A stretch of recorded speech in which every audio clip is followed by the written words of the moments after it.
In Almdi, a city that never really slows down, where ambition hums through the streets like traffic at rush hour, a wedding was about to go down that people would talk about for years, just not for the reasons anyone expected. It was supposed to be the event of the season. Leila and Tamour were that couple, the polished, photogenic pair everybody low-key envied. Friends toasted to their perfect love story. Business partners nodded in approval. The venue glittered. The guest list was stacked, and months of planning were about to climax in one flawless night. But here's the thing about perfect pictures. Sometimes they're just that, pictures. And before the last glass of champagne could be raised, this fairy tale was already cracking underneath the surface. Leila was born in 1990 into a middle-class family that didn't play around when it came to discipline. Her parents believed in structure, education, and staying on track. From the jump, she was raised to move with intention. No chaos, no drama, just goals and grind. That mindset followed her into adulthood. After earning her degree in finance, she landed a solid position at one of Almadi's major banks, the kind of job people brag about at family dinners. Her life was mapped out like a 5-year business plan. She knew what she wanted and exactly how she'd get there. On the outside, she was the full package, smart, independent, put together. But inside, she'd gotten real good at hiding her doubts. The confidence people admired was, in part, armor. Tamour's world looked different from the start. Same age as Leila, but raised in wealth. His father was a heavyweight in business circles. His mother floated through charity galas and foundation boards. After studying in London, Tamour came back polished, connected, and ready to slide into the family empire. And he did. Fast. He had charm, presence, the kind of guy who walked into a room and made it orbit around him. But that confidence, sometimes it tipped into something sharper, something a little too sure of itself, the kind of energy that doesn't like being questioned. Their meeting wasn't some movie scene, no slow motion, no dramatic music, just a random evening at a small cafe downtown. Leila had wrapped up a long shift and met friends to decompress. Tamour happened to be there with mutual acquaintances. Eyes met, casual conversation followed. Nothing crazy, at least not yet. But a few days later, with some help from those same friends, Tamour got her number, and once he had it, he didn't let up. From day one, he was persistent. Texts, calls, plans, big energy. Leila, who was used to doing life on her own terms, kept her guard up at first. She didn't fall easy, but Tamour had a way of making things feel inevitable. He talked about the future like it was already written. He made promises like they were contracts. Slowly, she let herself lean into it. The ambition, the certainty, it was magnetic. 6 months in, he proposed. Quick, yeah, but intense love stories move fast, right? That's what people say. Leila said yes, even though somewhere deep down, a quiet voice whispered, "Slow down." She muted it. By 2017, the wedding machine was in full motion, no corners cut. This wasn't just a ceremony, it was a statement. Leila dove headfirst into planning. Guest lists, floral arrangements, seating charts, every detail locked in. What she didn't fully clock were the subtle shifts happening right in front of her. Tamour started being busy more often. Late meetings, last-minute business dinners, networking events that ran long. When she asked, the answers came smooth and quick. She told herself it was normal. He was building their future, right? That's what ambitious men do. Still, there were moments, little flickers, when he felt distant, distracted. But she pushed the feeling down. The dream was too close to risk over a gut instinct. Through it all, Ada was right there beside her. Ada, her ride or die since kindergarten. They'd grown up together, survived teenage heartbreaks, shared secrets no one else knew. If Leila had a safe space, it was Ada. Unlike Leila, she moved through life freestyle. No strict career path, no rigid structure. She followed vibes, changed directions when she felt like it.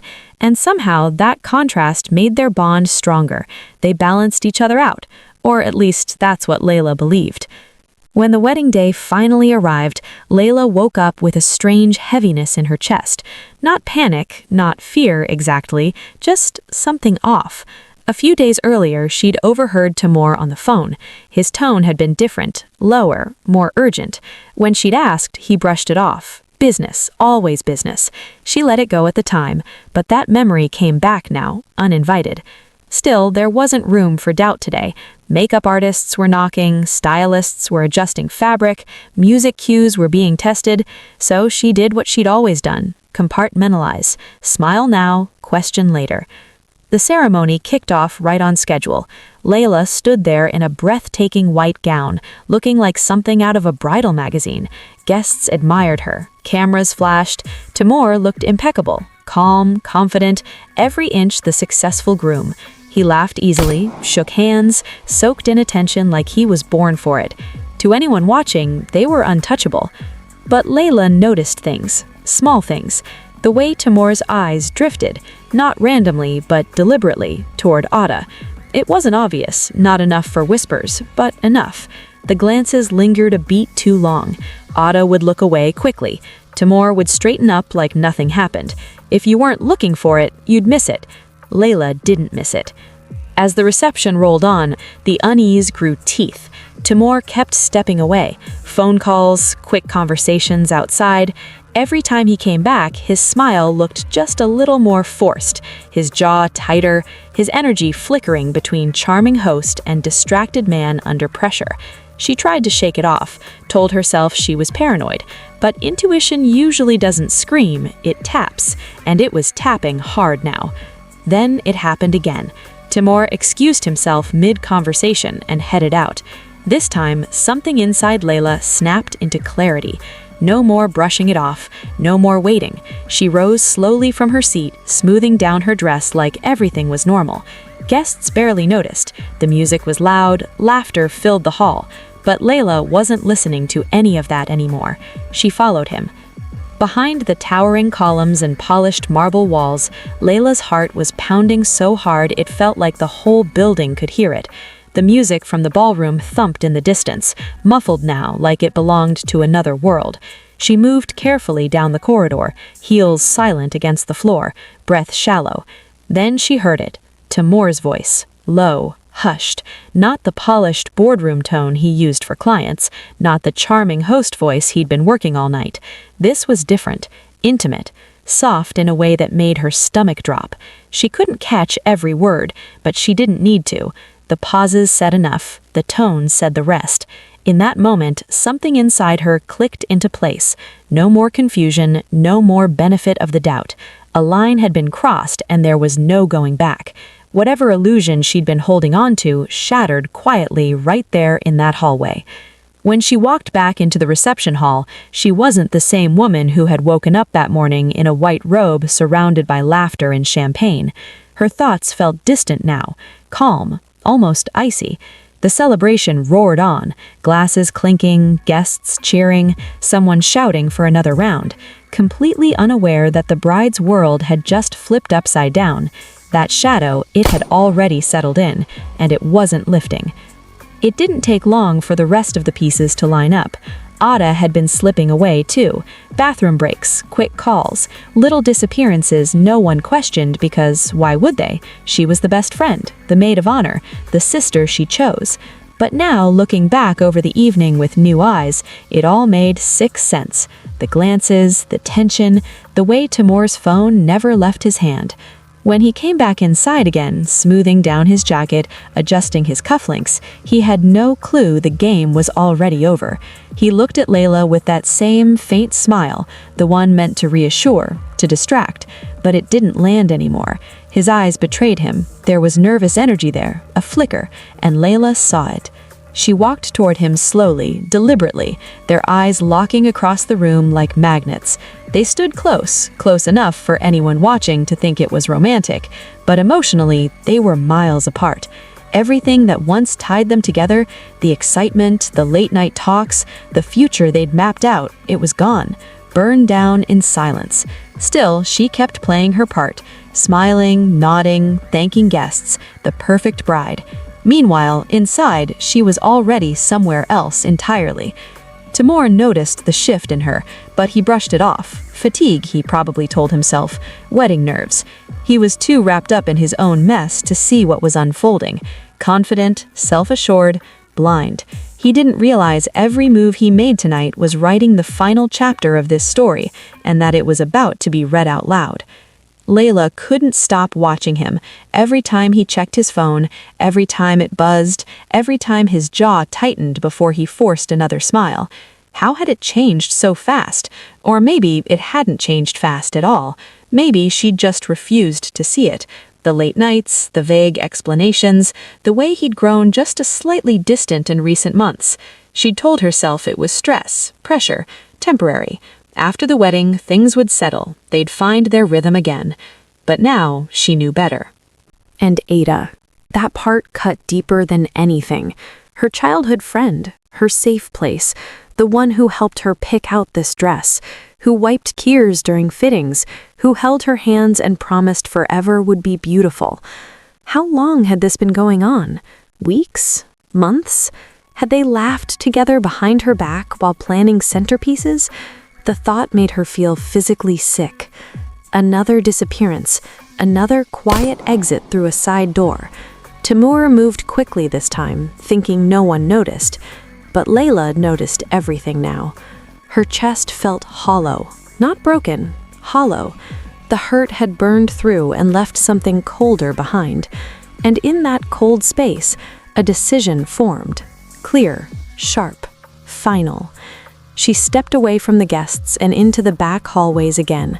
This time, not sneaking, just moving with purpose. The corridors stretched long and empty, the distant music fading with every step. At the end of the hall was the service room. She knew that's where he'd gone before. This was it. She reached the door and paused for just a second, not out of fear, not out of doubt, just a breath before the truth became permanent. Then she grabbed the handle and pushed it open. Inside, the room was quiet except for Tamour's voice. He stood by the window, back turned, phone pressed to his ear. "Why'd you leave so early, babe? Just hold on for one night. I'll be yours again tomorrow." The words didn't echo. They didn't need to. They landed clean and heavy. Ada. No confusion now, no gray area. This wasn't a mistake. This wasn't a one-time lapse. This had been going on, behind her back, under her nose, during dress fittings and cake tastings and vows about forever. Tamour turned abruptly when he sensed her presence, but he didn't drop the phone fast enough. He didn't hide the panic in his face, and that was all the confirmation she needed. Leila stood there in her wedding gown, staring at the man she had built her future around, the man she said yes to, the man everyone in that ballroom believed she was lucky to have.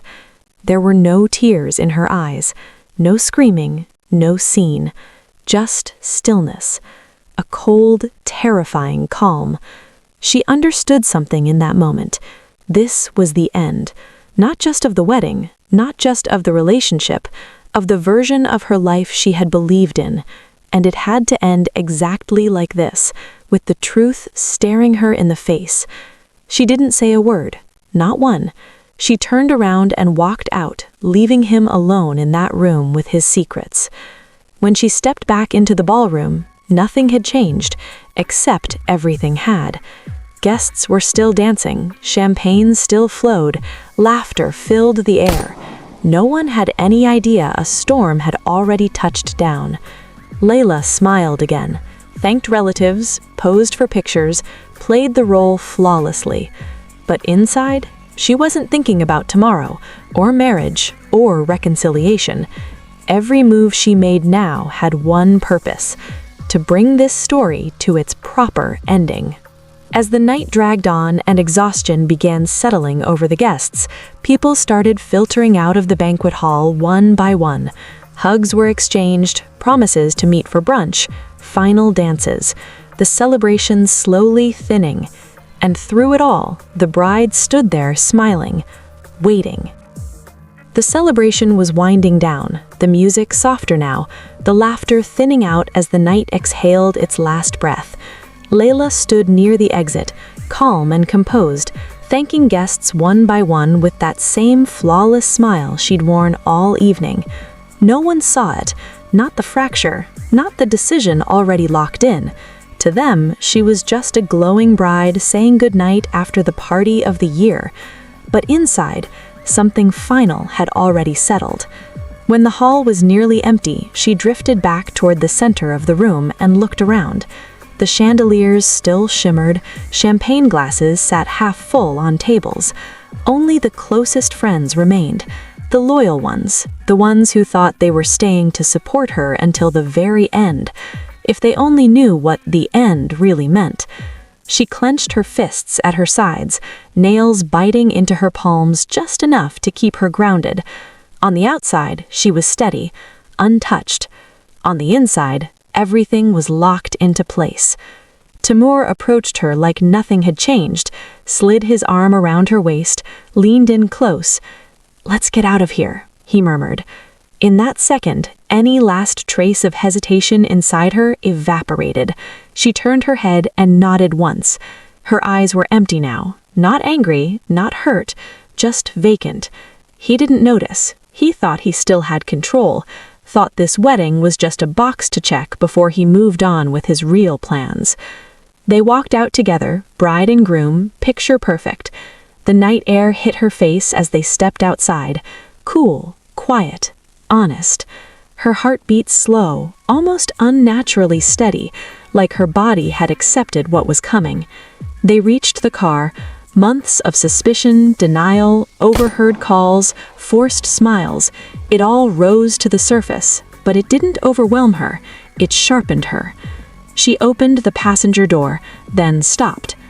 "Get in," she said coldly. No explanation, no softness, just an order. Tamour blinked, confused by the tone, but he obeyed. He searched her face for emotion, anger, tears, anything. He found nothing. She looked like steel, solid, untouchable. He started the engine. "Drive," she said, giving him an address in a voice so steady it could have belonged to someone else entirely. Ada's apartment.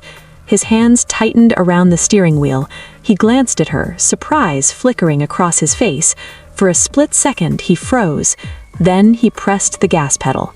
The ride was silent. No radio, no small talk, just the hum of tires against asphalt. Leila stared out the window, city lights streaking past like fading memories. Her heart beat slow and even. One thought, one objective. Tamour felt the tension hanging thick in the car, but he still didn't grasp how deep it ran. When they pulled up to Ada's building, Leila stepped out immediately. Didn't wait, didn't look back. Tamour followed, his confidence cracking just a little now. She walked straight to the apartment door. Ada wasn't home. Leila bent down without hesitation and reached under the doormat. Her fingers closed around a familiar set of keys. They'd always been there, since childhood, a symbol of trust, of sisterhood. Now they meant something else entirely. She unlocked the door and stepped inside. Tamour followed slowly, the realization creeping over him that whatever this was, it was no longer in his hands. The apartment was dark and silent. Streetlights filtered through thin curtains, casting long shadows along the walls. The air felt heavy. Leila walked straight to the kitchen. No pause, no pacing. She opened a drawer and pulled out a large kitchen knife. The metal caught the faint light, flashing cold and bright. Tamour stopped moving. "Leila," he started. One look from her shut him up. Her grip on the knife was steady, like this decision hadn't been made tonight, like it had been building for months. "Sit down," she said, pointing to a chair. The fear in his eyes replaced the arrogance he'd carried all evening. Slowly, he lowered himself into the seat, tension radiating off him. Time stretched. Then the front door opened. Ada stepped inside, still dressed from the wedding, heels in hand. She froze the second she saw them, Leila standing in the kitchen with a knife, Tamour sitting stiff and pale. Her eyes bounced between them, confusion turning to dread. "Your turn," Leila said calmly, motioning toward the chair across from Tamour. Ada stepped back instinctively, but Leila's gaze didn't waver. Trembling, Ada obeyed. They sat facing each other now, the two people who had betrayed her most. Leila stood between them. For a moment, she said nothing. When she finally spoke, her voice was level, controlled, like she was leading a boardroom meeting. "You both knew this would come out eventually," she said. "How long?" Silence. "I want the truth." Their eyes met, Tamour and Ada, and in that shared glance, everything was confirmed. Tamour broke first. Words stumbled out of him, excuses, half-formed explanations. His voice shook. Ada stayed quiet, tears pooling but not falling. Leila listened without interrupting. No more questions, no shouting, no drama. When she'd heard enough, she stepped closer to Tamour. Her movements were swift, decisive. Without hesitation, she raised the knife and drove it straight into his chest. His scream ripped through the apartment, raw and desperate, but she didn't flinch. She didn't stop. Her face remained blank, detached, as if she were watching someone else do it. Then she turned to Ada. Ada was frozen in the chair, paralyzed by horror. Her mouth opened, but no sound came. Leila didn't speak. She stepped forward and struck. The second scream was shorter, choked, cut off. And then there was silence, thick, heavy, final. Leila stood there, breathing steady, staring at the two bodies slumped before her. Blood stained her hands, dark and warm, but her expression didn't change. No panic, no regret, no visible grief, just cold detachment. What followed wasn't rage, it wasn't chaos, it was methodical. She moved through the apartment with unsettling precision, dismembering the bodies piece by piece. The only sound was the rhythmic scrape of metal and the faint hum of the city outside, life continuing, unaware of Ada's apartment. The silence inside Ada's apartment was broken only by the work of her hands.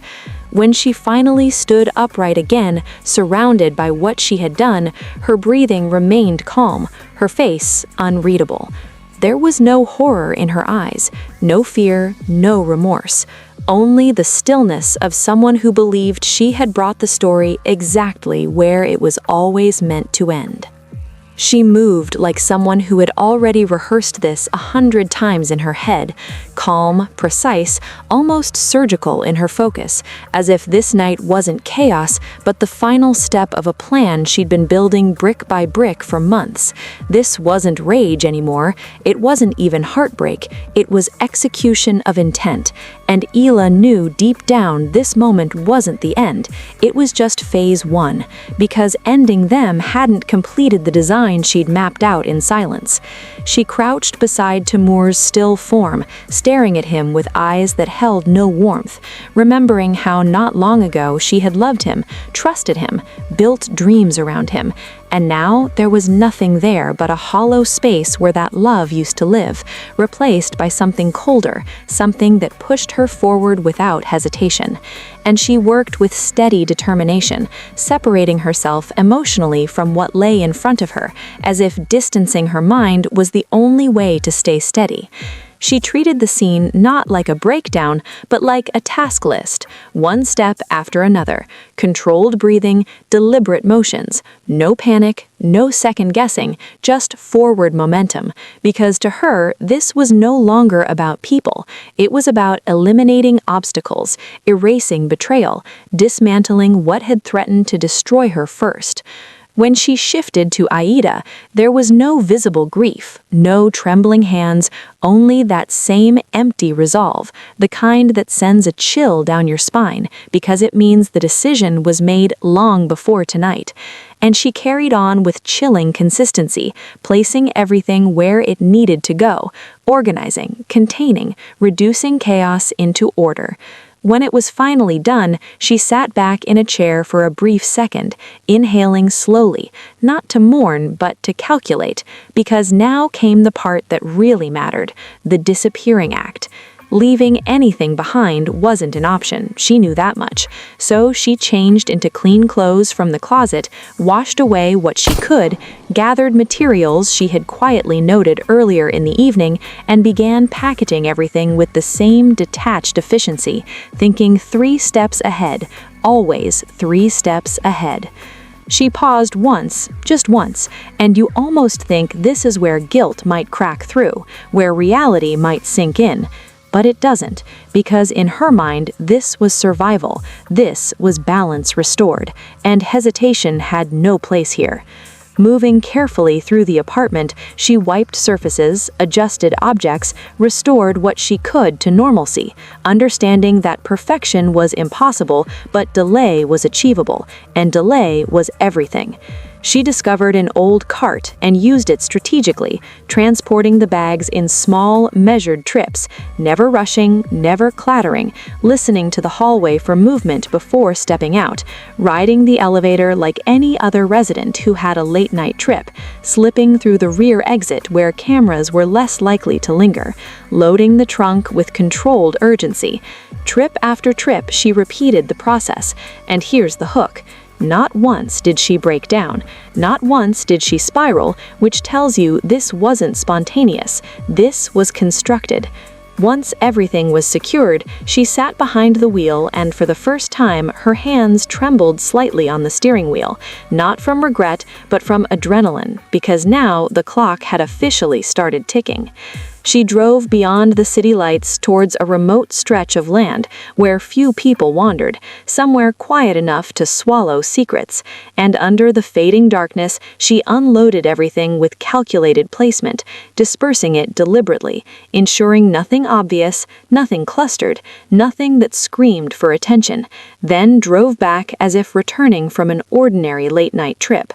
By the time she re-entered the apartment, it was nearing dawn, that eerie hour when the world is still but about to wake up, and she cleaned again, slower this time, scanning corners, adjusting details, removing what she could, knowing she couldn't erase it all, but betting on time as her ally.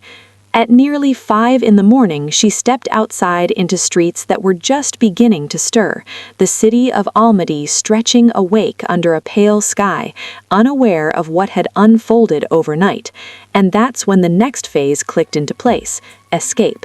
She went home, showered thoroughly, washing away the night as if water alone could reset reality, gathered her passport, cash, and essential documents, and searched for the fastest international departure she could find, landing on a 10 a.m. flight to Moscow, a narrow window, but a possible one. There was no dramatic goodbye to her apartment, no lingering glance back, just efficiency, because in her mind, every minute counted before questions started surfacing, before friends noticed unanswered calls, before someone realized 2 people hadn't come home. And here's the re-hook. She believed she had acted quietly, efficiently, flawlessly, convinced no one had heard anything, convinced disappearance would buy her just enough time to vanish into another country, another identity, another version of herself. But as she headed toward the airport with the early sun climbing over the horizon, what she didn't yet understand was that plans built in isolation rarely account for the one thing no one can fully control: the slow, relentless machinery of suspicion that begins turning the moment people start asking, "Where are they?" If she could get out of the country, even just clear that first layer of borders and passports, her odds of dodging justice would jump big time. At least that's what she told herself as she pulled into the airport parking lot a little before 8 a.m., choosing a space far from the main entrance like someone who didn't want her car tied too neatly to a departure time. She stepped out dressed low-key on purpose, dark sunglasses hiding her eyes, a scarf wrapped just enough to blur her features, a plain coat that wouldn't turn heads.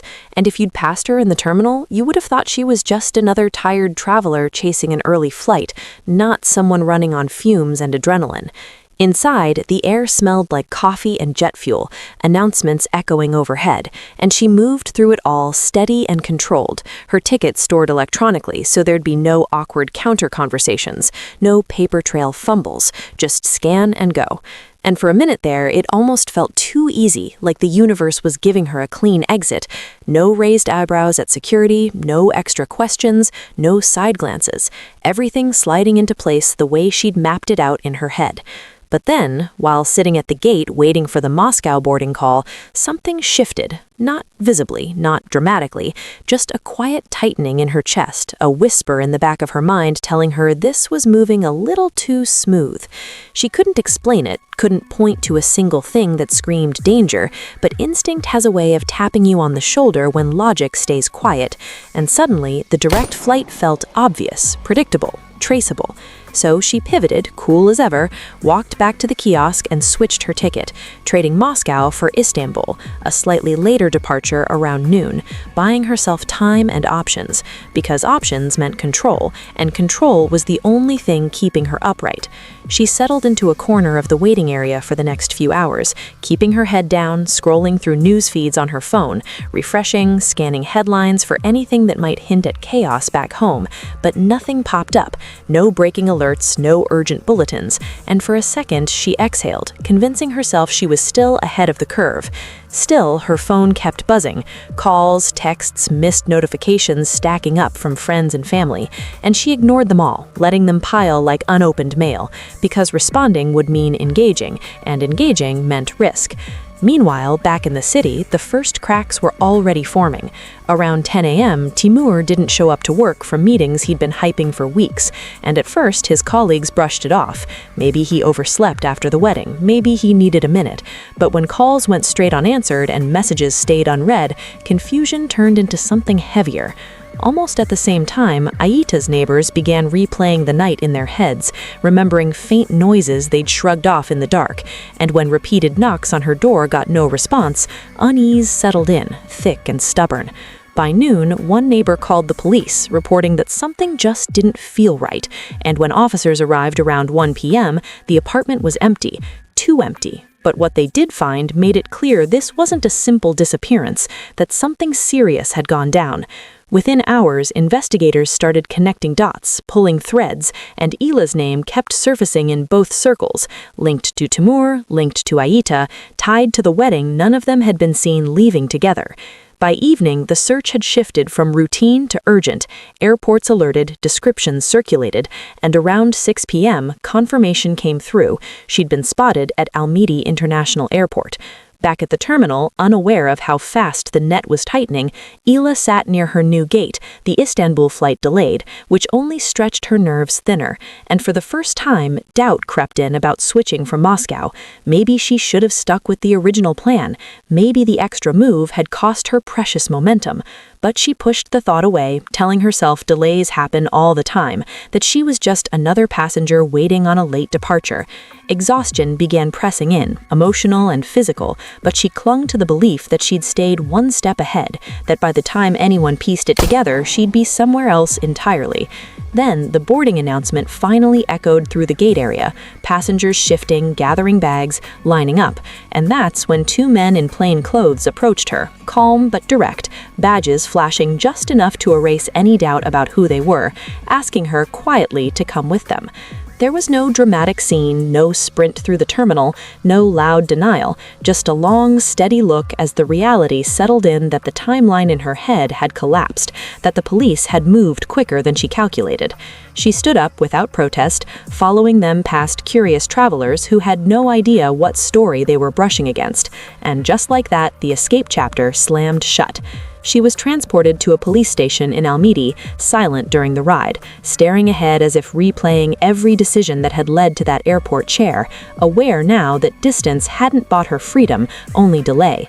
Investigators already had fragments, physical evidence, witness statements, timelines, enough to corner her even before a word left her mouth.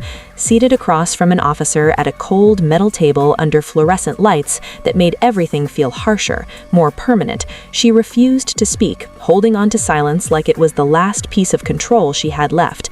Questions came steady, measured, strategic, but she gave them nothing. No reaction, no explanation, no visible crack. And here's the hook.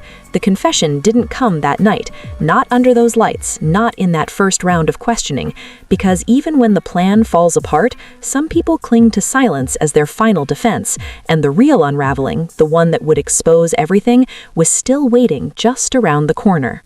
For hours, Leila sat across from investigators without giving them a single thing. No tears, no anger, not even a flicker of panic, just that same blank, unreadable stare, like she was still betting on some last-minute miracle to walk through the door and undo everything.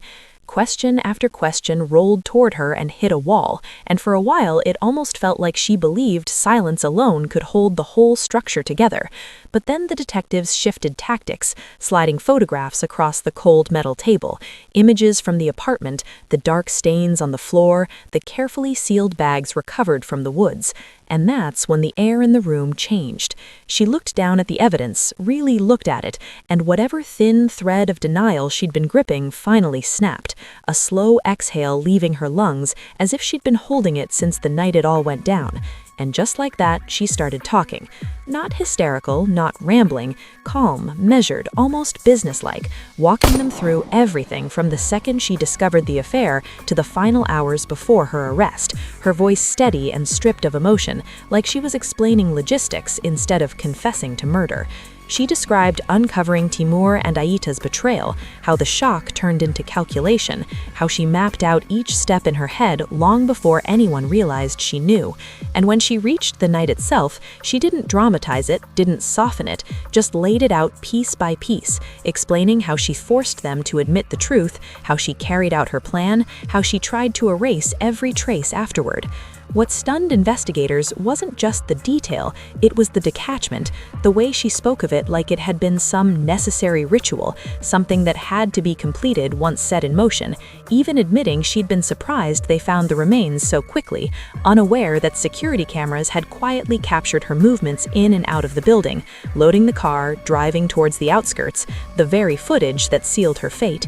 By the time the interrogation wrapped, even seasoned officers were shaken because Leila showed no visible remorse, no cracking voice, no trembling hands, just a flat acceptance of what she'd done, as if in her mind it had all been inevitable. Her confession locked the case tight, and months later when the trial began, it wasn't just another courtroom proceeding, it was a national spectacle.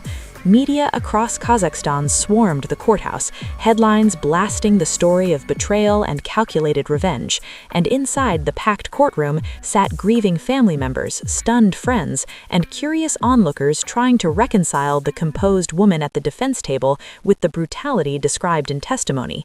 People couldn't wrap their heads around it, how someone who appeared so controlled, so polished, could carry out something so cold-blooded. But there were whispers of sympathy too, voices arguing that betrayal cuts deep, that emotional devastation can push a person past reason. But even those sympathetic murmurs struggled against the sheer weight of what she'd admitted.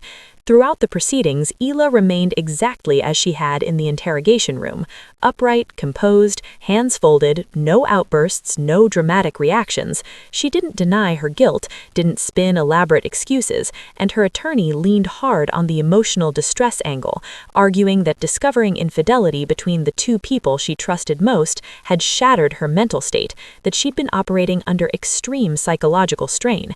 But the argument barely moved public opinion because every time the prosecution replayed the timeline, the planning, the cleanup, the attempted escape, the narrative felt less like a snap decision and more like deliberate execution.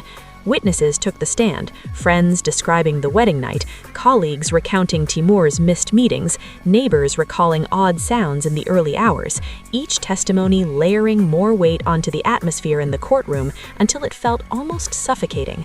The motive was obvious, betrayal, but motive didn't soften the horror, and as the weeks dragged on, it became clear that the trial was less about determining guilt and more about formalizing a conclusion everyone already saw coming.